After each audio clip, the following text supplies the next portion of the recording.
Oke guys, lanjut ke game ketiga guys. Dia membuktikan nantinya Sanford tuh bakal jarang bergerak sebagai foreman move dari Eko. Dia pasti bakal lebih untuk ngamanin wave minion yang ada di lane jauh dan membuat Todak nggak bisa menjalankan speed dengan maksimal. Karena dari segi late game Ngeri dan cuy, antara si Joy dan Eko ini, juga Cloud tim Eko. akan cukup susah sih untuk Cloud. Oke, dan bahkan Cloud jangan lupa ya, ini disebut sekali sama Sanji. Itu benar-benar kelas adanya nanti di arah pick lane team. Bener, satu kali. Yang penting Sanji tinggal kita lihat pemilihan itemnya terlebih dahulu sih. Kalau Sanji build itemnya ternyata dia langsung memaksimalkan kepada Ender Talisman dan juga Genius One atau bahkan Raikun Truncheon di early game, itu udah bisa dipastikan bahwa minimal Chico guys mengamankan tough boots dulu, baru nanti magical defense lainnya dipertimbangkan. Bukan berarti langsung di build ya, tapi dipertimbangkan. Dan untuk sekarang loh, satu yang dijamin berarti dia akan menuju ke Cloud of Destiny untuk menimbulkan burst damage di early game. Ya, CODLD, tapi lihat one by one situation kembali terjadi. Tapi kalau ngomongin dari gold lane ya, ini Chico guys memang masih kalah head to head sih sama Bimo. Lebih honest ya, dia masih agak sulit untuk nge-catch up permainan dari seorang Magic Kitty. That's why beberapa kali kita lihat dari seorang Chico guys ini sangat masih ya. Iya bener banget, dan gak cuma itu, bahkan dari Todak pun fokus sih biasanya foreman moves ke arah gold lane untuk bisa membackup Chico guys. Dan oke, 1v1 di bagian top lane sana Chico guys setengah SP-nya udah mulai terpikir dan mau gak mau harus bermain lebih aman. Karena dari tadi kalau misalnya Yawi-nya ini gak diikutin sama Yums, dia udah pasti langsung magerin seorang Chico guys di bagian top lane sana. Oke, Lord Eko mainnya agresif guys. Yang pertama akan muncul kali ini, objektif yang pertama akan diperebutkan sebelum Lord yang berikutnya. Tapi Momo melakukan zoning out, berikan seorang counter-si. Yawi standby out position menuju ke arah depan sana, gagal mendapatkan sesuatu dari Sanji. Mencoba untuk berubah menjadi belakang terasa mendapatkan retribution, didapatkan seorang counter-si. Rival terperangkap, real manipulation nampaknya belum bisa menyelesaikan tugas dari seorang Yuki. Ya, masih dengan power of retribution yang baik dari Calvis yang mendapatkan turtle yang pertama di game kita yang ketiga. Tapi ya, kedua belakang laner masih ditinggalin aja, belum ada backupan yang kita lihat menuju ke area top lane. Meskipun kalau ini Yawi dan juga Sanji yang sudah mulai bersiap. Purify udah gak ada di tangan Chico dan itu adalah informasi yang begitu mahal. Oke, informasi lebih mahal lagi. Kali ini dapatkan nama kelihatan. Ada Yawi-nya nyebrang, kayak gak ada salah di sana ya. Ya, masalahnya crossingnya juga benar-benar di depan dari Chico. Tujuannya udah pasti bakal mencari di mana Cloud itu berada. Dan Turtle Tamer Easy ya, tentunya ini bisa dibilang pengendali Turtle gampangnya ya. Dan karena memang banyak sekali Turtle Point yang diamankan oleh Cloud Easy seperti yang tadi Ranger masih disebutkan. Gamesnya memang terlalu jauh. Namun untuk sekarang di menit yang ketiga, Russian Side sudah jadi. Empat pemain dari Todak selalu menuju ke arah gold lane, seolah sudah mengetahui bahwa memang Benny Kitty adalah kunci dari Eko itu sendiri. Ya, ini Yang dari tadi selalu Kitty dilakukan ya oleh Todak ya di game pertama, game kedua. Meskipun untuk kali ini ya di sisi jauhnya nggak di backup juga karena lawannya adalah Joy yang kalau misalnya sampai dilepas itu bisa mengacak-acak sisi jauh dari Todak. Oke, tapi lihat di depan sana, Benny Kitty memancing keributan, mencoba untuk mendikoy dari seorang Moon. Suka mati, Dibalikan cuy. kembali kanan, tapi kalau this is coming up, menuju ke arah seorang Moon, berhasil dihindari kali ini imunitas yang sangat mahal. Moon berhasil membuat kondisi pergerakannya menjadi sia-sia. Wow, sia-sia ya, dan bahkan ini adalah game pertama dengan 4 menit belum ada first goal sama sekali dari Eko Philippines dan Yawi coba untuk Sendawa direct gua, damage, follow up ke arah player-player dari Yums dan juga Moon, tapi masih belum ada target yang optimal. Chico guys mendapatkan keuntungan dengan kegagalan dari seorang LTC di arah top lane tadi, buat dirinya berhasil melakukan sedikit pilihan yang sangat mahal kalau bisa gue bilang. Momo. Dan tapi lihat Momo coba untuk bertahan seorang diri. Tidak ada lagi Black Dragon transform dengan darah yang seperempat itu Wah, bukan mati. darah yang cukup adil, Mati dibalaskan kah? kembali kanan oleh seorang Sanji. Mati, Tapi coy. lihat first ball didapatkan oleh pasukan dari Eko. Mati, guys, Dari guys. arah belakang para pasukan dari Todak, mereka tidak bisa fokus menuju ke arah Turtle. Mereka akan lepaskan kembali karena Sanford akan mengkocek seluruh para pemain dari Todak Laga. Bahkan sempat recall dia. Recall-recallin dulu ya.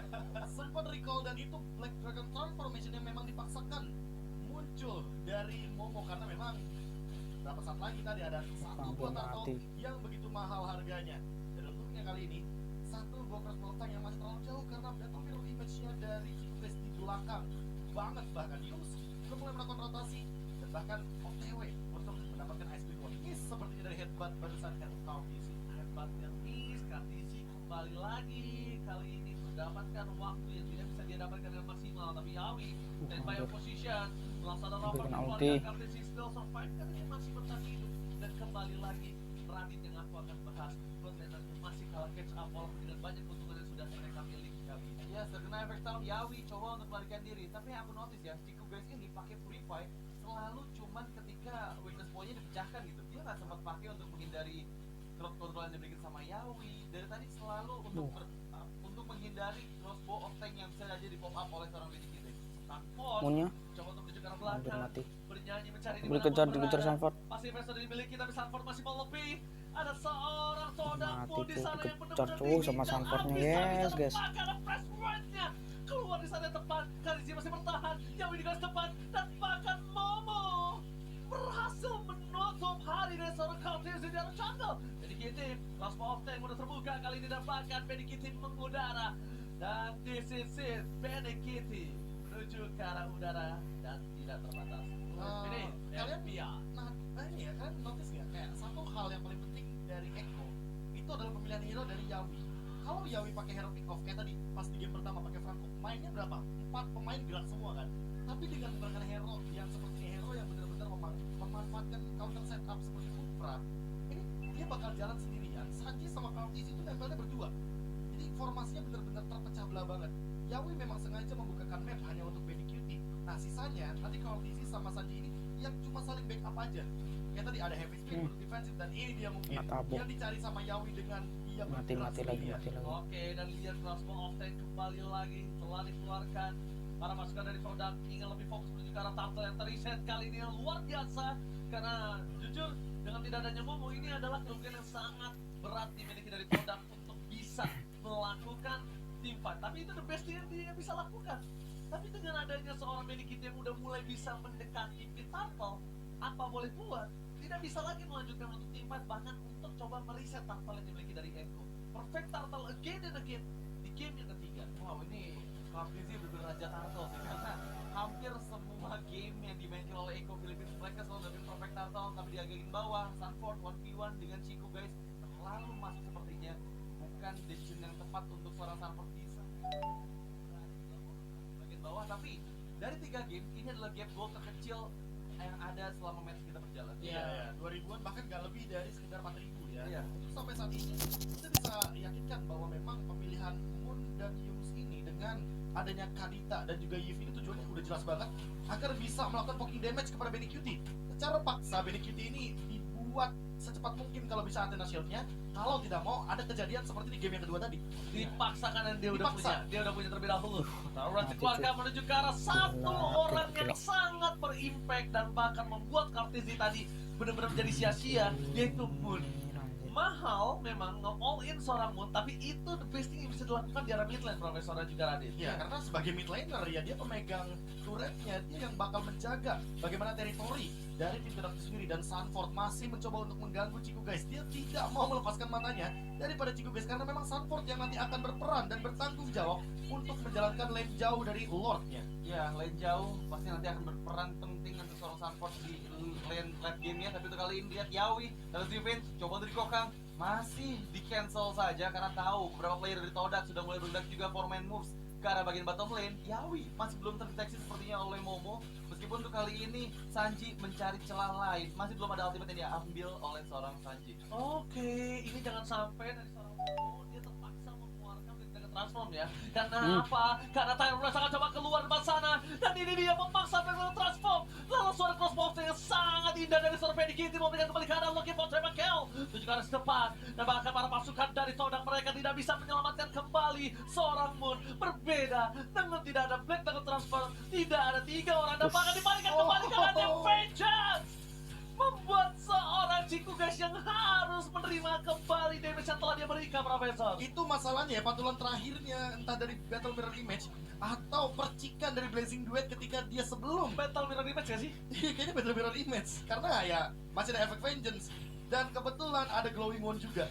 Jadi itu ada 2 alasan kenapa Chico guys bisa tumbang ketika walaupun dia sudah menggunakan Battle Mirror Image. Dan Lord didapatkan dengan cuma-cuma dengan gratisnya kali ini akan membukakan permainan Dapat untuk fruit, guys. Echo bisa menghancurkan turret mid lane sentral yang begitu mahal karena Yums dengan Yves-nya kali ini masih belum mendapatkan impact yang begitu maksimal. Oke, terlihat rival di garis depan sana. KTC akan coba membuka sedikit demi sedikit untuk para pasukan dari Ya. Evo bisa lost door menuju ke arah mid dan juga di arah top lane. Dan sedangkan Yawi mendapatkan satu, rival di depan sana, heavy spin dikeluarkan, tembakan rough wave dari seorang Sanji menutup hari dari seorang rival. Lihat Momo berhasil menghindari sedikit crossbow flank dari Serif Beniki dengan imunnya, tapi Sanford tidak meninggalkan sedikit pun jejak di arah belakang dan shutdown terjadi. Tidak bisa kembali untuk bertahan, dibalikan kembali dengan ada Sanji yang di sana terperangkap. One last hit, you'll still survive in the mid lane nampaknya Mas Radit. Ya bener banget, cuman untuk kali ini Lord masih cukup bergerak di bagian battle lane sana. Daystar dan Di bang Kodak sama masih babak posisi gua, ketiga, guys. masih belum ada yang berhasil dilanjutkan, tapi dengan Lord yang sudah semakin mendekat ini akan cukup susah. Mengingat Benny Kitty seorang one-one yang dari tadi manis banget untuk bisa memecahkan crossbow of tanknya ke arah Firefly dari Todak. Follow up roll wave yang berhasil digagalkan oleh seorang Moon. Dan ya ini masih ada follow up yang bagus dari Echo. Kalau misalnya mereka mau fokus mendapatkan best turret dari Todak Malaysia. Bisa N ya kayaknya. Tadi gagal membuat N lah. tenggelam. Akhirnya minion di arah tengah hilang dan mungkin chance mereka untuk mendapatin. Mereka memaksakan nampaknya keadaan dengan rival di sana tidak bisa kemana-mana lagi. Crossbow of telah terbuka menuju ke arah seorang Yop. Menangkap menjadi pilihan kedua, tapi Benny Kitty dia masih memiliki win of nature. Jadi dari seorang Momo tidak bisa langsung fokus ke arah dia, tidak memiliki damage. Ciku guys, dia tidak punya item yang cukup capable untuk bisa melakukan team fight kali ini di arah top lane. Dan mungkin mid lane turret juga akan menjadi korban keganasan dari Paus Orca selanjutnya. Ya, satu best turret berhasil dihancurkan di menit ke-11 tadi. Tapi pressure dari Echo Philippines masih akan terus berlanjut dengan Sanford. Engage ke bagian depan, Electrifying Beats ready. Dan siapa yang menjadi target? Oke, ketika mereka sudah mulai fokus terhadap seluruh turret, mereka tahu Ciku guys dikasih waktu bermain ini akan menjadi masalah untuk mereka. Di waktu Hampir. telah dibuka, para pasukan dari Oda, mereka mencari posisi di mana bisa masuk dari seorang Ciku guys tanpa harus terhalang seorang Sanford. Ya, Ompong di menit yang ke-12. Semuanya habis, bestarnya hilang. Di menit yang ke-12 bahkan 20 detik sebelum adanya Lord yang nantinya akan membuat power dari Echo ini makin lebih ganas. Dan fun fact, sepertinya Magic Centric-nya lagi gak ready dari Todak. iya. Ini yang bakal bermasalah. Free Lord kemungkinan besar karena memang secara level juga dari rival dan juga kompetisi ada dua gap level yang berbeda. Ya, dan sebenarnya pemilihan Cloud ini yang emang dikhususkan untuk melakukan split push gitu ya dari Todak Malaysia. Itu udah deny dengan adanya Joy yang menggunakan Vengeance karena dia nggak bisa 1v1 sama Joy. Di late game Vengeance-nya aktif di depan Blazing Duet bisa langsung dimakan lagi kayak tadi. Jadi ya bakal cukup susah untuk menerapkan strategi yang sama seperti yang mereka lakukan di game yang kedua. Ya, yang ada cuma jadi gambling aja dia. Iya. Dia datang dengan tujuan mungkin kalau udah punya Mana Shield atau mungkin setidaknya punya Rose Gold Meteor. Tapi itu pun tetap ada resiko kalau dia bakal dikejar sama Sanford apalagi ketika Vengeance yang ready. Lord akan bergerak ke arah mid lane dan Sanford dengan 1-2 divine glaive. Benny Kitty. Sama sekali berbeda dengan game yang kedua. Kali dia sudah full item, dia sudah ready juga dengan golden staff. Tanker sekalipun akan dia crossbow of tank. Ya, beda-beda concern banget ya sama sebelumnya ya. Concern sebelumnya adalah Bisa nih. defensif, bahkan di item pertama langsung Yao langsung mendapatkan satu motor red, satu momen kita dapatkan crossbow of tank. Hampir kena N. Tidak bisa lagi mempertahankan base-nya. Echo Express kembali terjadi, bahkan 3 hilang. Ini rencana fokus ke arah base-nya. Rival apa yang terjadi ketika dia seorang diri tidak memiliki Wah, N 21. Echo Express kembali ke Nah, stasiunnya. lanjut ke game keberapa nih? Permainan cepat ala Echo seperti biasa. Mereka tidak pernah Game keempat guys. Lanjut game keempat guys. bermain